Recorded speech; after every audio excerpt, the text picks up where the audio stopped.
right, we are ready to make a mug hugger. First, I'm going to do I-cord for about 1 inch. And to do that, I'm just going to cast on 3 stitches.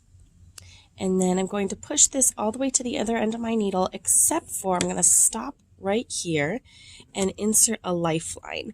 And the reason why I do this is it just is so much easier to pick up this edge later on when we get to the next step. So just put a contrasting color yarn. I prefer something smoother and smaller than the yarn that you're using. However, I don't have it. So we're going with what we got. All right, so and then what I did was I continued pushing my yarn all the way to the other end of my needle, and I'm going to pull that lifeline and the tail out of the way and knit across those 3 stitches. So we're only ever knitting across, try not to knit in the lifeline.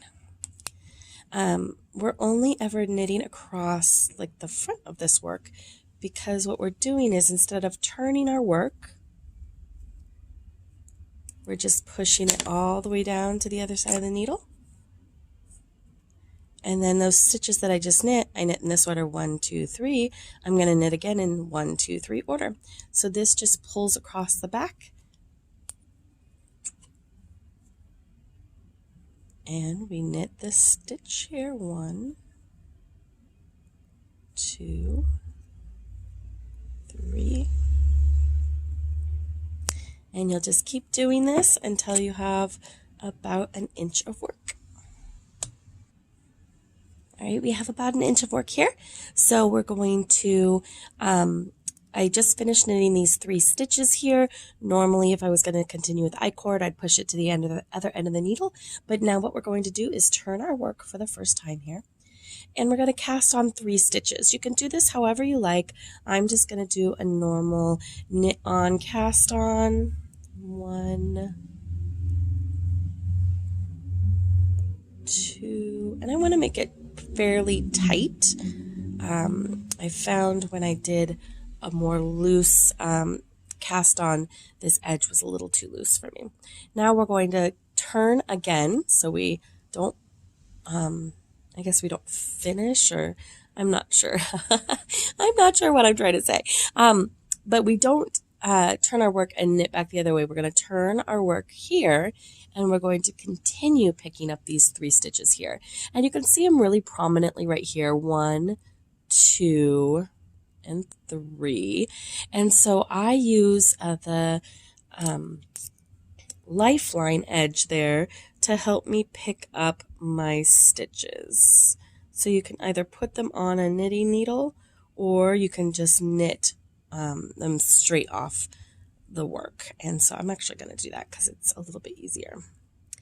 So we're just going to find the first one. 1. I'm just manipulating the work to come around it. And then we'll go 2.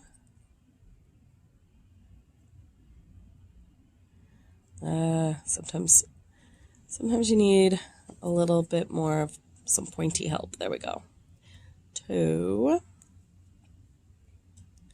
And then 3 is right there.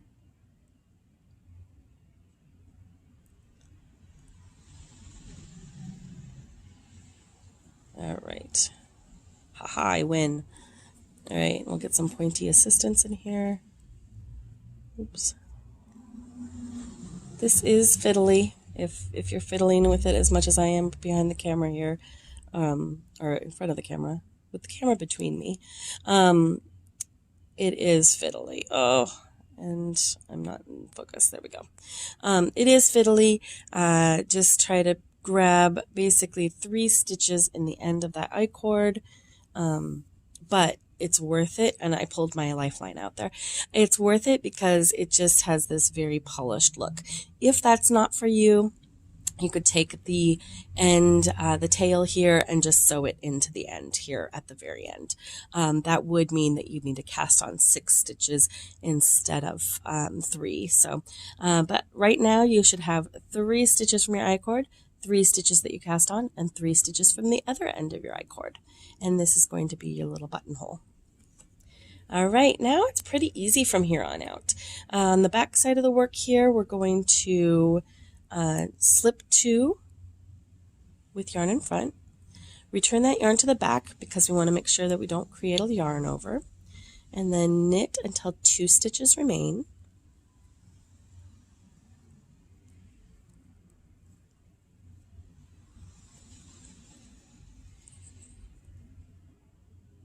And then slip those with yarn in front. And that was the wrong side. Now the right side this is going to be an increase, so we're going to knit 1, knit front, back,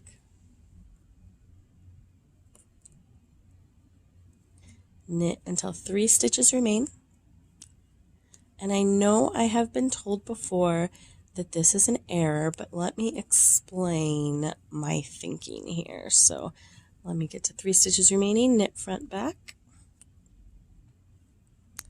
and then knit 2.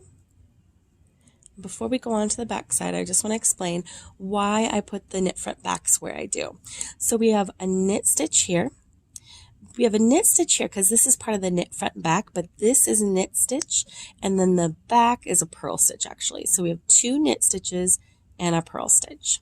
And then we have a whole bunch of knit stitches, and then over here when we got to the 3rd from the last, we knit front and back into that 3rd stitch from the end. So that is a knit, purl, and then we knit the last 2 stitches, knit, knit. So what that means from a knitting geekery kind of point of view is that I have 2 knit stitches, and then I have 2 purl bumps here on each end, and then the rest are knit stitches in between.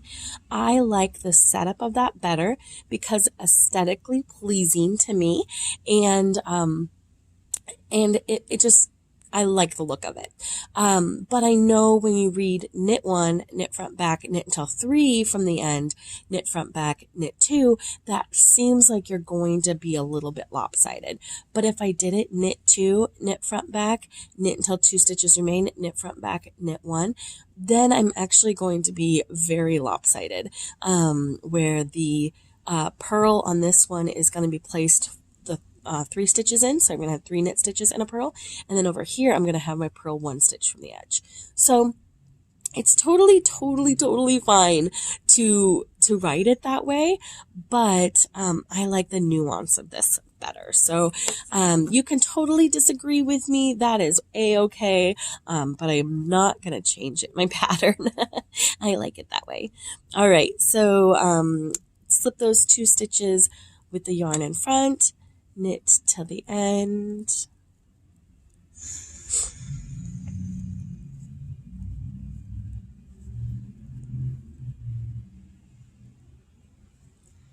and we'll put the yarn in front, and we're going to continue doing this until we have 17 stitches on our knitting needle. All right, we now have 17 stitches, and we're going to incorporate our first contrast color, and that is going to be the red here. We're just going to make a tail long enough to weave in later. And we just simply stop knitting with the white color. So just drop it. And we're going to knit 2, slip 1 with yarn and back, knit 3, slip 1 with yarn and back, knit 3, slip 1 yarn with yarn and back, knit 3. You kind of see the gist here. And then we're going to slip 1 with yarn and back, and then knit 2. Going to continue with that slip stitch edging that gives us that cool faux I-cord. And so we're going to slip with yarn in front. We're going to slip 3, 1, 2, and 3, and then we're going to purl 1, 2, 3, slip 1 with yarn in front, purl 3, slip 1 with yarn in front, purl 3, And then slip those last 3 stitches, 1, 2, and 3. Now we're going to go back to our main color. There is a little bit of yarn management in this one. You have a lot of tails, so just keep the tails out of the way for right now. And then, well, this is actually, we just have one tail. And then pick up your main color. Just leave that red color back there. And then you're going to knit all the way across. Just knit.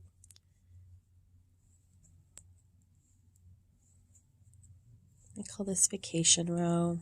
All you have to do is knit.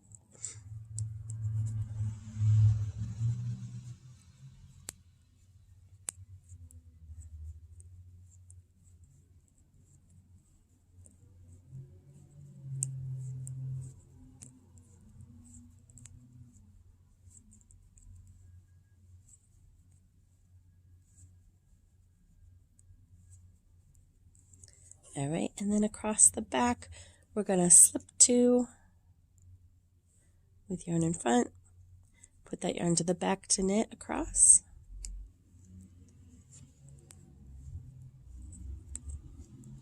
And knit until 2 stitches remain.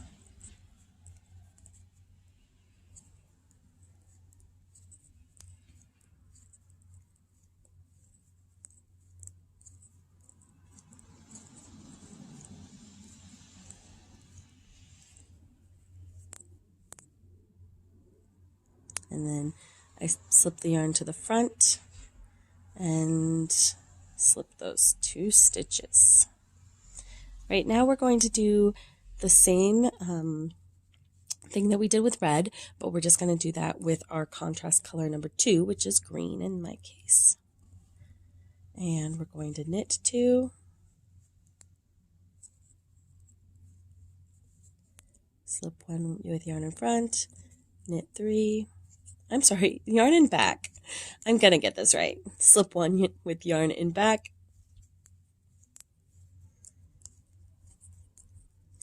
Read the pattern. Don't listen to the person that's talking. All right, slip 1 with yarn in back and knit 2. You're going to get really used to the cadence of that one. All right, and then as you can hear, I just let my needles fly. All right. And then we're going to slip 2 with yarn in front. Actually, I lied, 3 with yarn in front. And then we're going to, I almost knit. Now we're going to purl 3. Slip 1 with yarn in front, purl 3.